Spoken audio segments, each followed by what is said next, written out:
Hello everyone, good afternoon, welcome back to my channel Debashree's life. তো এই যে college থেকে তো চলে এসেছি, তো রাত্রে দুপুরে রান্না বান্নাগুলো হচ্ছে। তো চলো তোমাদের সঙ্গে দেখিয়ে দিই দুপুরে কি কি রান্না হচ্ছে আজকে আমাদের বাড়িতে।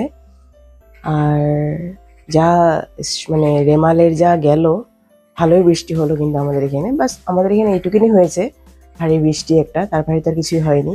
যাই হোক, এখন কিন্তু ওয়েদারটা খুব সুন্দর, খুব সুন্দর একটা রৌদ্র উঠেছে ঝলমলে। তো বেশ ভালোই হয়ে গেছে ওয়েদারটা এখন বর্তমান, কিন্তু ভালোই কিন্তু বৃষ্টি হয়েছে কিন্তু বলতে হবে, প্রচুর বৃষ্টি হয়েছে। যাই হোক, তো চলো দুপুরের কি হচ্ছে সেগুলো তোমাদের সঙ্গে শেয়ার করি।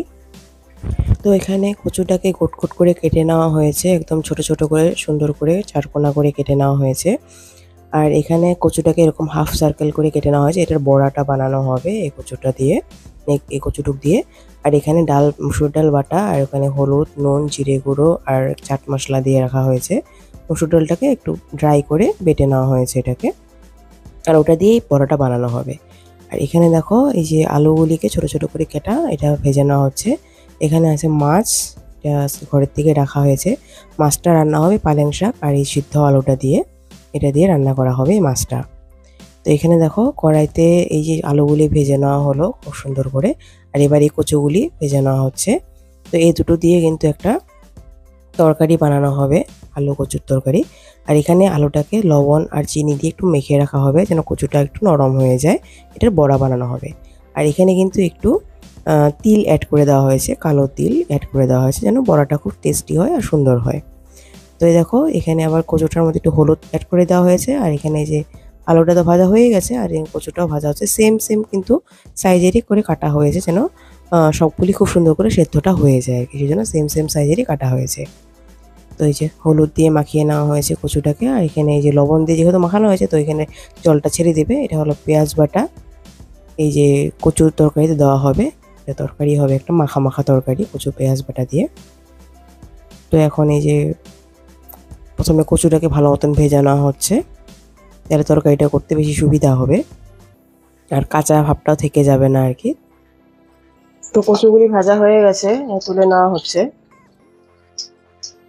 আলু আর কচু সেম সাইজে করা হচ্ছে ভাজাটা, সেম সাইজের কেটে। এবার কড়াইতে তেল দিয়ে দেওয়া হলো, আর এখানে দিয়ে দেওয়া হলো পেঁয়াজ আর রসুন বাটাটা। ভালো মতন ভাজা ভাজা করতে হবে যেন কাঁচা গন্ধটা থেকে না যায়।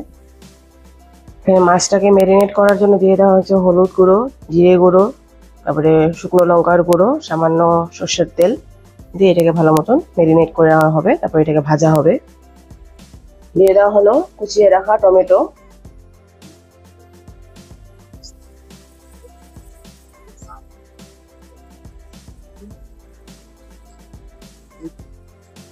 সামান্য পরিমাণ জল।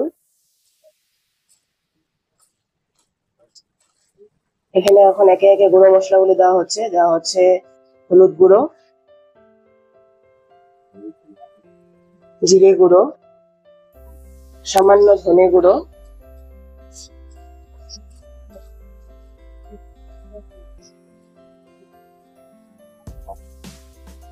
পরিমাণ মতো নুন,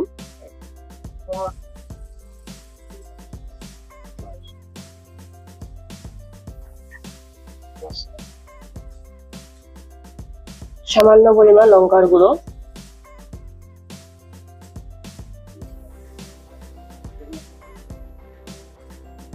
দিয়ে দেওয়া হলো সামান্য জল মশলাটাকে ভালো মতন কষানোর জন্য। একই সঙ্গে দিয়ে দেওয়া হলো গোটা লঙ্কা, কাঁচা লঙ্কা। এবার দিয়ে দেওয়া হলো ভেজে রাখা আলু আর কচুটা, যেহেতু সেদ্ধ হওয়ার ব্যাপার আছে তো সেজন্য আগে থেকে দিয়ে দেওয়া হলো। ওই জলটার সঙ্গে একবারে মশলা, আলু আর কচু একবারে কষে যাবে।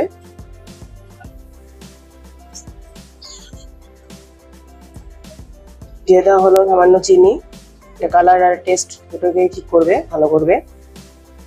তো দেখো জলটা দিয়ে কিন্তু ভালো মতন শুকিয়ে গেছে, আর খুব সুন্দর করে কিন্তু এটা কষিয়েও গেছে, আলু আর কচু দুটোই সিদ্ধ হয়ে গেছে।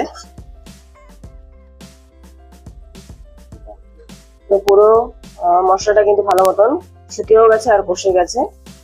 তো এবার দিয়ে দেওয়া হবে সামান্য জল, এটা গ্রেভির জন্য।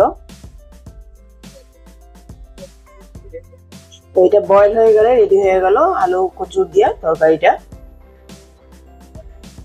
তো এই যে কচুরগুলি ভাজা হচ্ছে, এটা এটা এই যে মসুর ডালের পেস্টের সঙ্গে, মসুর ডাল আর চালের পেস্ট ছিল, ওটা দুটোকে একসঙ্গে ভিজিয়ে রাখা হয়েছিল। তো কম আঁচে ভাজা হচ্ছে এটা, যেন ভিতরের কচুটা ভালো মতন সেদ্ধ হয়ে যায়। আর এটা সাদা তেলে ভাজা হচ্ছে।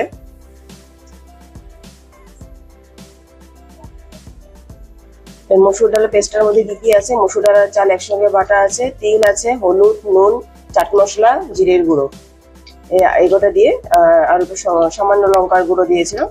এই গোটা দিয়ে পেস্টটা বানিয়ে তারপর এটা ভাজা হচ্ছে। তো এটা পুরো একদম মরমরা, একদম মুচমুচে হবে বড়াটা, কচুর বড়া। তো এই দেখো ভাজাগুলি কিন্তু হয়ে গেছে, লাল লাল করে ভাজা হয়েছে। তো এই যে পুরো একদম মুচমুচে ক্রাঞ্চি হয়েছে কিন্তু। তো এই দেখো কচুর বড়া গুলো কিন্তু রেডি হয়ে গেছে, পুরো একদম লাল মুচমুচে হয়েছে পুরো। আর এখানে কিন্তু ওই যে আলু কচুর তরকারিটাও কিন্তু রেডি হয়ে গেছে। তো গ্রেভিটাকে এইভাবে একটু মাখা মাখা করা হয়েছে, এটা মাখা মাখা খেতে বেশি ভালো লাগে। তো এখানে হচ্ছে এটা আলু দিয়ে পালং শাক দিয়ে মাছের ঝোল, এটা হয়ে গেছে প্রায়। আজকের লাঞ্চে আছে এই যে কচুর যেটা তরকারিটা, আলু কচু দিয়ে তরকারিটা, এটা এখানে আছে এটা কচু ভাজা, আর এখানে আছে আলু দিয়ে পালং শাক দিয়ে মাছের ঝোল। আলুটা সেদ্ধ করা ছিল। তো এই যে সকাল থেকে প্রচুর বৃষ্টি পড়ার পর ফাইনালি একটু এখন ওয়েদারটা খুব ভালো হয়েছে। তো লাঞ্চ করে আমি একটু বাইরে আসলাম। অ্যাকচুয়ালি সকাল থেকে তো খুব বৃষ্টি পড়ছিল, আর এখন তো সকাল 7টার থেকে আমাদের স্কুল হয়ে গেছে। তো সকাল সকাল করে আর মানে তাড়াহুড়ো করে বেরিয়ে যাওয়া হয়, তারপরে আসা হয়, আসার পর আর শরীরটা খুব খারাপ লাগে। তো যাই হোক, তো একটু রেস্ট নিয়েছিলাম আর কি। তারপর তো দেখলাই আমরা লাঞ্চ কি করলাম। তো লাঞ্চটা বানানো হওয়ার পর এবার করলাম লাঞ্চ। তো এখন যে একটু বেরোলাম, যে না ভাবলাম যে একটু বের হয়ে বাইরে, কারণ বাড়িতে মানে বাতাস দিচ্ছে এখন ভালো। ভাবলাম যে এই সুযোগে একটু বেরোনো যাক। তো যাই হোক, রেমালের যেটা ফলাফল সেটা তো প্রচুর খারাপ, বাংলাদেশের অনেক জায়গায় প্রভাবিত করেছে, খুব খারাপ অবস্থা। ভগবান বা উপরওয়ালা সবার সুস্থ কামনা করি, সবাইকে যেন ভালো রাখে, কারো যেন ক্ষয়ক্ষতি না হয়। আর কি বলবো, এটা প্রাকৃতিক দুর্যোগের সঙ্গে তো আমরাও পারবো না লড়াই করতে, সেটাই আর কি। তো কিছু বলার নেই আর। তো যাই হোক, যাদেরই যা ক্ষতি হয়েছে সব যেন ঠিকঠাক হয়ে যায়, সবাই যেন সুস্থ থাকে, ভালো থাকে, সেটাই বলবো। পশ্চিমবঙ্গ হয়েছে, পশ্চিমবঙ্গ কিন্তু ভালো ক্ষতি হয়েছে আর কি। আবার এদিকে নিউজে দেখলাম যে গুজরাট, মুম্বাই, মহারাষ্ট্র এইসব জায়গাতেও কিন্তু মানে যেগুলো উপকূল অঞ্চল আছে সেগুলোতে ভালো মানে হয়েছে, এফেক্টেড হয়েছে আরো। তো এই আর কি। এখন প্রাকৃতিক দুর্যোগ তো আর কি বলা যাবে, এটা অনেকদিন ধরেই মানে বলা হচ্ছিল যে একটা খুব বড় ঘূর্ণিঝড় আসছে আসছে আসছে, যেটা নামটাও দিয়ে দেওয়া হয়েছিল রেমাল। রেমাল যেটা নেম সেটা দিয়েছে ওমান, ওমান দেশে এই নামটা দিয়েছে রেমাল। আর রেমালের মিনিংটা হলো বালি, স্যান্ড, এই আর কি। যাই হোক, প্রকৃতি মানে কিছুদিন আগে এরকম গরম পড়েছিল, যার জন্য আমাদের সকালবেলা স্কুলে মানে ইগুলো করে দিয়েছে যে সকাল 7টার থেকে স্কুলে যেতে হবে আর কি, গরমের জন্য। তো সেই গরমটার মানে পরেই এরকম একটা বৃষ্টি, তুফান, ঝড়ের একটা মানে ওয়েদার হয়ে গেল আর কি ফট করে। এখন এখানে তো আমাদের এখানে তো ভালোই রৌদ্র বেরিয়েছে, জানি না রাত্রে কি হবে, এখন বলা যায় না কি হয় আর কি। তো আমার স্টুডেন্টের আমি গাছ দেখো, তোমাদেরকে আগেও আমি দেখিয়েছি, দেখো কি সুন্দর লাগছে না, পুরো ডিপ কালারের মানে পাতার মধ্যে লাইট কালারের ফুল, আর একদম পুরো থোকা থোকা হয়ে আছে, দেখো কত দারুণ লাগছে দেখতে। ছোট্ট ছোট্ট ফুলগুলি, একদম ছোট্ট ছোট্ট, একদম পুরো বাটির মতন পুরো কিন্তু থোকা। ফুলগুলি, তাই না? প্রকৃতির কি সুন্দর অপরূপ মানে কারুকার্য, ভাবো তো, এত সুন্দর করে এটাকে ডিজাইন করেছে, কি সুন্দর থোকার মতন, একদম পুরো বাটির মতন লাগছে। আর লাইট কালারটা গ্রিনের মধ্যে কিন্তু বেশ ফুটেছে কিন্তু, তাই না? পুরো সবুজ গাছপালা হয়ে গেছে, পুরো একদম সবুজ সবুজ হয়ে গেছে, চারদিকটা কিন্তু বেশ ভালো লাগছে। এই যে আমাদের বেল গাছটা খুব ভালো লাগে অ্যাকচুয়ালি। দেখো, পুরো সবুজ হয়ে গেছে পুরো পাতা টাতা গুলি।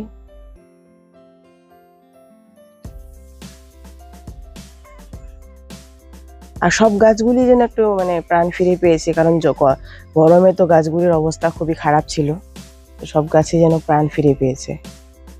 তুফানে এরকম যে কচি কচি বেলপাতা পড়ে গেছে, দেখো পুরো থোকা থোকা।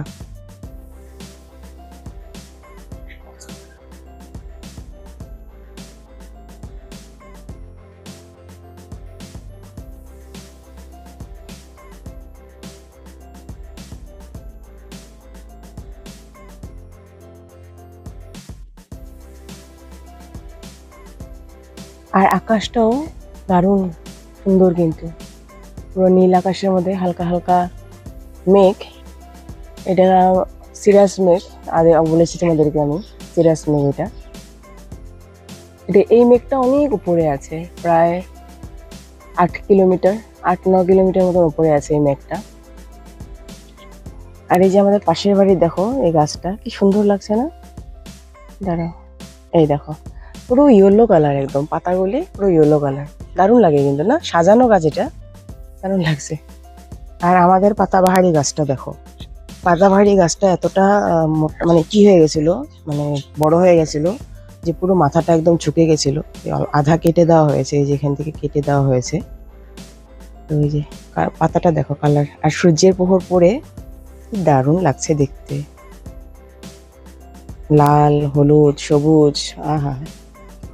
পাতাবাহারি নামই এটা, তো অবভিয়াসলি পাতার সৌন্দর্য। আমাদের এটা আবার চিকন একটা পাতারও আছে, পাতাবাহারি, এই যে সাইডে এটা, এটা চিকন পাতাটা, এটারও কেটে দেওয়া হয়েছে, কারণ প্রচুর মানে ভার হয়ে গেছে, ওজন হয়ে গেছিল, তো তো সেই জন্য রাখতে পারছিল না আর কি, পড়ে যেত গাছটা, তো সেই জন্য।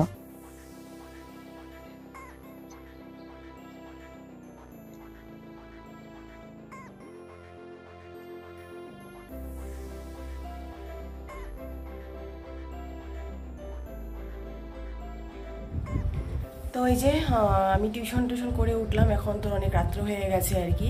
তো এখানে ভিডিওটা আমি রেখে দেবো আজকে। তো যদি আমার ভিডিও বা ব্লগগুলি তোমাদের দেখতে ভালো লাগে, তো প্লিজ লাইক করো, শেয়ার করো, সাবস্ক্রাইব করো আমার চ্যানেলটাকে। আবার নতুন একটা ব্লগ বা ভিডিও নিয়ে তোমাদের মধ্যে হাজির হবো। ততক্ষণ সবাই সুস্থ থাকো, ভালো থাকো, টাটা, গুড নাইট।